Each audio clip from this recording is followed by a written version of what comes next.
Está Pedro Halley, él es gerente de prestaciones económicas del IPS. Pedro, buenas tardes, ¿cómo estás?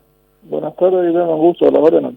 Gracias por atendernos. Queríamos saber si ya está reglamentada esta ayuda que se va a dar o indemnización a trabajadores despedidos con motivo del COVID que hayan estado asegurados en el IPS, Pedro. Mira, el Ministerio está trabajando en la reglamentación y creo que le están haciendo algunos ajustes a la idea inicial, a lo que se refiere al rango de salario que se tomaría como referencia del beneficiario, ¿verdad? Sí. Y también respecto a ver un poco a los sujetos, a definir bien los sujetos y a la mecánica, al procedimiento propiamente. La empresa que se declara en suspensión tiene que comunicar eso al Ministerio, que es la autoridad administrativa del trabajo, por naturaleza, o podría comunicarla también al IPS, que es una alternativa. Eso está analizando el Ministerio y nosotros estamos listos. Sea cual sea la alternativa, el IPS está en la Sí. línea de batalla, listo con todo su equipo para gestionar este beneficio. Algunas precisiones. Esta ayuda se va a denominar, ¿verdad? O Com- indemnización. compensación económica, dice la ley. Compensación. Bueno, esta compensación, Pedro, va a ser otorgada a gente que tenga sus contratos laborales suspendidos o que haya sido desvinculada o se otorgará en ambos casos. Y mira, en la ley dice, voy a leer nomás, por eso estoy, en la Sí. ley habla de suspensión de la actividad económica por causa del coronavirus y consecuentemente suspensión del contrato de trabajo de los trabajadores. Es Ah. decir, una persona que queda sin ingresos por el cierre de la empresa temporal. Pero claro, eso, la figura va a ser suspendida. O sea, no es. ¿Qué pasa si hay una persona despedida de su trabajo, desvinculada de su trabajo en estos días con motivo del coronavirus? ¿Esa persona no recibirá la compensación? Y mira, yo entiendo que la causa es la suspensión, Mm. la suspensión de la actividad en forma temporal. Ahora, si hay una rescisión contractual, un despido, tal vez pudiera existir también una causa suficiente para compensarle algo a esa persona para que viva, porque eso es alimentario, pues esto. Sí. Pero la causa original es el cierre temporal de la empresa en la idea de que se va a abrir alguna vez y esa persona va a volver a trabajar, pero mientras tanto necesita un apoyo. Esto es importante porque esta es una precisión importante. Entonces va a ser la compensación económica para quienes vean suspendidos sus contratos con resolución del Ministerio del Trabajo, entendemos entonces.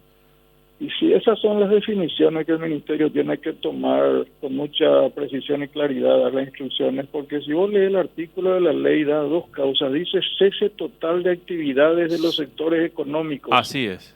Y después dice... Sería el cierre de la empresa eso. Y sí, tal vez un eufemismo es lo que está diciendo la ley, cese total de actividades. Y De los sectores económicos afectados, dice. Afectados. Y después dice o suspensión y suspensión temporal de los contratos O de la trabajo. suspensión temporal de los contratos, que ahí es muy específica la situación, esa sí es muy clara. O sea, hay dos causas realmente en la redacción de la ley. Sí. ¿Verdad? Por Una eso es se podría una... interpretar que una empresa que se ve obligada a cerrar y tiene que indemnizar a sus trabajadores, también los trabajadores deberían cobrar esa compensación económica. Y así se entiende. Por eso Pero, es que estas dos causas tienen que ser A reglamentadas. no ser que la empresa siga funcionando e igualmente se desprenda, desvincule e indemnice a sus trabajadores. Y hay un montón de variables que pueden darse. Pero esa variable que te menciona Guillermo entraría también acá porque eso no se entiende de lo que estabas mencionando de la ley, Pedro. No, mira, O sea, yo entiendo que acá lo que se pretende es subsanar una incapacidad temporal de ganancia, ya sea por el CES, por la suspensión temporal de mi contrato de trabajo o porque la empresa donde yo trabajo cerró totalmente las actividades. no porque siga funcionando y No, eche algún personal. Claro. no, eso yo no veo como una causa suficiente. Por eso, esa es la sensación. Si la empresa sigue funcionando y desvincula a alguien, esa persona entonces no tendría el justificativo legal para cobrar esa compensación económica. No, ahí no se encuadraría. para dejarlo bien clarito, es cuando cese total de actividades, dice, o sea, ya no funciona la empresa, o la empresa va a volver a abrir, pero hay una suspensión temporal de contratos de trabajo. ¿Hay ya reposos por coronavirus? ¿Cuántos reposos tienen ustedes ahora? 21. 21 a hoy. 21 a ayer, digamos. Ahora tengo que actualizar mi dato. 21, pero está entre 21 y 22 estaría máximo. Pero ya están pagando entonces por eso. Y ya están en proceso de pago. Por 14 días el reposo del coronavirus. 14 días ya. Ahora, ¿qué pasa de la gente que no tiene estos son casos probados por el Ministerio de Salud, entiendo, Pedro. Sí. Porque, ¿y qué pasa con la gente a quienes tienen síntomas y se le dice usted tiene que quedar en cuarentena en su casa y no puede concurrir 2 semanas al trabajo, pero no tiene un reposo expedido como enfermo por coronavirus? Mira, la ley, el artículo 46 de la ley de emergencia también prevé el subsidio de reposo no solo para el COVID diagnosticado, sino también para los trabajadores que con una prescripción de reposo por causa de sospecha o riesgo de infección cuando sea necesario el aislamiento de la persona. O sea, no está enfermo, pero está en el cono de sombra ahí del peligro, entonces también se lo aísla y corresponde el subsidio. Eso es lo que la ley nos entrega como nuevo sujeto del subsidio. Otras preguntas también, Pedro, vinculadas a otro sector que es el de los jubilados. Cada 3 meses entiendo que es que se les hace firmar un certificado de actualización de datos para garantizar que esa persona siga estando viva, siga cobrando, y eso está próximo a vencer. Y hay gente que está preocupada porque decía, bueno, voy a tener que ir a firmar mi documento y eso va a generar aglomeración de personas, pero entiendo que hay una disposición ya del IPS en ese sentido. Sí, ya se prorrogaron automáticamente todas las verificaciones de sobrevivencia, se llama. Sí. La fe de vida, le dicen los jubilados, fe de vida. Sí. Ya se prorrogaron automáticamente para evitar la tramitación. Primero, ir a la comisaría del barrio a sacar la constancia de vida y residencia. Sí. Después venir con su cédula en la mano y decir, acá estoy yo, vivo, resido y estoy vivo, yo soy yo. Entonces, ese anacronismo está suspendido por el momento. Y de hecho estamos cruzando datos nada más con el registro de óbitos del Ministerio de Salud, donde es mucho más efectiva la comprobación de sobrevivencia. Mira, perdóname este comentario acá en medio de la entrevista, pero eso es lo que siempre creo que debió haberse hecho, siempre que el registro de óbitos del Ministerio de Salud esté actualizado, porque ¿qué es lo que busca el IPS, verdad? Saber si ese jubilado está todavía con vida y tiene que seguir cobrando, y si Salud le pasa los datos, le pasa esa información, se le evita al jubilado todo ese trámite de tener que ir a hacer esa gestión burocrática. Así mismo, nosotros estamos apuntando muy fuerte hacia antes de esta situación en que estamos, que viene a cambiar todos los paradigmas de la gestión pública luego. Antes nosotros ya estábamos trabajando muy fuerte en la sistematización de todos los procesos. De hecho, ya tenemos cerca de 1.500 jubilados en línea que no pisaron IPS para jubilarse. Los reposos se tramitan todo en línea, de la máquina del médico tratante a la máquina que liquida y directamente ya al depósito bancario.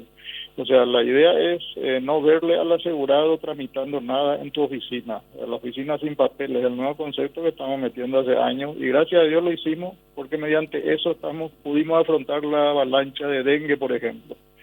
Y creo que estamos preparados para afrontar la avalancha, ojalá que no, de COVID, y este producto que nos entregan, que no es un producto genuino del Seguro Social, no existe en la ley de IPS, pero nos dicen pagar ahora un desempleo, y estamos listos para hacerlo, tenemos el know-how para hacerlo. A mí me insisten acá, Pedro, en que es muy complicado el tema de las personas que no hay respuestas efectivas en el IPS, dice, cuando se dan estos casos de personas que son destinadas a guardar cuarentena, pero que no tienen un certificado de confirmación del COVID. ¿Qué le recomiendan, Pedro? Mira, nosotros manejamos dinero ajeno, ¿verdad? No podemos manejarnos sobre interpretaciones que haga yo, que haga otra persona. Cuando leímos la ley de emergencia. Claro que vimos que el nuevo sujeto del subsidio de reposo es la persona que no está enferma, pero está en el cono de sombra, de sospecha. Pero para hacer una erogación sobre ese concepto necesitábamos algunos ajustes en los sistemas. Por ejemplo, en el baremo médico del IPS. El baremo es una tabla donde relaciona una enfermedad con los días de reposo que administra el médico tratante. Vos consultás con él, tenés gripe, él entra en el baremo médico y dice gripe 10 días. Carga eso y vos tenés 10 días de reposo. Coronavirus, 14 días, carga eso y tenés 14 días de reposo. Pero no existía en el baremo médico la tipificación sospecha de tal enfermedad. Eso ahora se cargó en el baremo médico que utilizan nuestros médicos, entonces ya pueden dar un certificado de reposo ahora para una persona que no está enferma, pero que está en la zona de riesgo, digamos. O sea, está encaminado, entonces, para llegar a una... Encaminado. Está encaminado, Y aparte de eso, pagar ese reposo implica usar los 100 millones de dólares que el Estado va a transferir al IPS. Todavía no se hizo esa transferencia, o sea que ese reposo no podemos pagar de nuestro rubro genuino reposos que tenemos en el presupuesto de IPS. Vamos a pagar de los 100 millones cuando se haga la transferencia. Una cuestión también que se pregunta mucho es la cobertura que se otorga a una persona que quedó desvinculada laboralmente o que tiene una suspensión de contrato.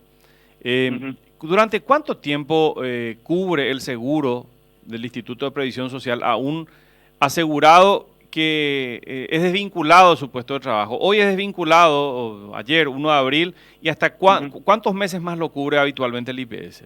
60 días posterior a la desvinculación. ¿Y eso? Él y a su familia, pero ojo, hay una condición: la desvinculación no debe ser imputable al trabajador, es decir, una causa involuntaria a él. Si él renunció o fue despedido con causa justificada, es imputable a su voluntad, entonces no corre los 60 días de cobertura, de extensión de cobertura en salud. Y eso no se extendió tampoco, Pedro, no se extendieron los 60 días. El doctor Andrés Boetí, presidente del instituto, está propiciando un proyecto de ley a nivel de Consejo de Administración para, en coherencia con esta situación, extender eso a 120 días. Interesante. Esa es la propuesta que tienen entonces, pero todavía no está presentada. Todavía no se está afinando porque en ese proyecto hay otros artículos que también se tienen que afinar, que el Consejo está analizando el día de mañana. Sí. Y una vez que esté aprobado, entonces el presidente remite al Ejecutivo vía Ministerio de Salud. Eso incluye, decías muy bien, a los asegurados que están con el titular, ¿verdad? Esa cobertura incluye, por ejemplo, a los hijos menores de edad, al cónyuge si no es económicamente dependiente, a los padres si son dependientes. Así mismo. Padres mayores de 60, dependientes del cotizante titular, esposa o cónyuge, digamos, cónyuge civil o cónyuge concubino, cualquiera de los dos. Sí. Hijos menores hasta los 18, hijos discapacitados de por vida. Ese es el grupo familiar protegido por el IPS. Y en el caso de las suspensiones laborales, no desvinculaciones, ¿igual hay una cobertura durante el periodo de suspensión? Sí hay. De hecho, esa misma ley, en el párrafo final de ese artículo 46, en una muy mala redacción, pero redacción al fin, dice que el instituto seguirá otorgando las prestaciones médicas. Si se fijan en el artículo, lo dice al final. No lo tengo nomás a mano, pero el defecto de esa redacción es que no dice por cuánto tiempo. Claro. Seguirá prestando, dice. Para nosotros, en el caso que me mencionaste al principio, es por 60 días. Sí. La desvinculación. Ahora, ¿y la suspensión sería por 60 también o por más tiempo, al no haber un tiempo establecido? Y al no haber un tiempo tendría que asimilarse a ese proyecto que está propiciando el instituto de llevar a 120 días. De llevar a 120. Mira que hay gente que va a pelear eso. A lo mejor se suspende su trabajo por 6 meses y va a tratar de tener cobertura a los 6 meses, 180 días. Porque no está el plazo establecido en la ley, pues. No está el plazo. Si lee el artículo 46 al final, no está el plazo. Y por eso. A lo mejor van a tener un problema en ese sentido con las suspensiones, que son circunstancias que se van a dar más de forma más importante ya en este periodo, ¿verdad? A diferencia de otros periodos que hemos tenido, pero hay mucha gente que hoy está pidiendo suspensión porque tiene la expectativa de volver al trabajo una vez que termine esta restricción. Claro, acá es muy importante la reglamentación, que se la haga con inteligencia y con precisión, tanto del subsidio de desempleo como de esta extensión de la cobertura, que sí ya cae en el ámbito de la reglamentación del IPS, porque es una cuestión interna del IPS. Dos precisiones, dos precisiones. Los jubilados que sacaron préstamos del IPS, ¿se les seguirán descontando las cuotas regularmente durante la cuarentena o va a haber una disposición así tipo bancos de enviar al final de cada préstamo las cuotas que vencen ahora en este periodo? Aún no se publicó, pero el Consejo de Administración hace un par de días o ayer aprobó la suspensión del cobro de las cuotas de los préstamos de los jubilados, préstamos que hicieron de IPS, porque hay préstamos que hicieron de sus asociaciones también. Claro, Eso claro, no claro. está suspendido. Los préstamos IPS, las cuotas están suspendidas por 2 meses. Bueno, se reiniciarán después de los 2 meses, digamos, volverá a correr el descuento. O sea, lo que se hace es correr el periodo, no va a haber ninguna refinanciación de estas dos cuotas. No, se corre el periodo. Se corre el periodo. Y la otra, perdón, Sí. la otra precisión nomás, volviendo al tema de las verificaciones de sobrevivencia, veíamos una resolución por la que se corría al mes de abril la necesidad de revalidar este trámite, pero acabas de decir que ahora están eliminando eso y cruzando directamente con los datos de los óbitos del Ministerio de Salud. ¿Eso se va a mantener de forma permanente o solo es temporal? Sí, mira, la normativa vigente desde 1950 me dice que yo te llame, que yo te deje venir y te pida tu cédula para ver que vos estás vivo. Sí. Eso me dice la ley de 1950. Sí. Es algo totalmente anacrónico y desfasado, ¿verdad? Pero la idea nuestra es que esa modalidad de comprobación en vivo y en directo lo hagamos para algunas circunstancias medio raras en que tengamos que realmente que llamarle a un pensionado, a una pensionada o a un jubilado para verificar su identidad.